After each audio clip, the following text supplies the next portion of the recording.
Eng arzonda sizlar uchun arzon narxda 2023-yilda ishlab chiqarilgan Gentra avtomat korobka. Bezlik variantda, diskalari bor, ABSlari bor ekan, holati yaxshi mashinani. Xo'p, 49 mingdan ozgina oshgan, 50 mingga yaqin bo'libdi probegi. Salon holatlari zo'r. Mashinani menimcha 4-5 ta detallarini yechib, alishtirib qo'yishgan. Hatta ichlari hamma yog'i but-butun ekan, kapot, orqa qozonlari hamma yog'i, stoykalari, mana telari, paroklari, orqa kirlari hamma yog'i but-butun. Bemalol ko'rib tekshirib olsanglar bo'ladi.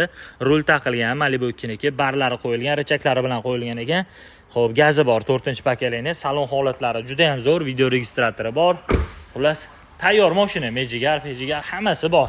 Hech qanaqa muammolarni ko'rmadi-ku, faqat shu menimcha detallarni yechib soqqa qilishgan. Mana bu yerda ozgina mana shunaqa miyatinali joyi bor. 23-yil kuzovda eng arzonida olib maza qilib haydashingiz uchun, arzonchiroq mashina qidirib yurganlar uchun ishlataman deb 9200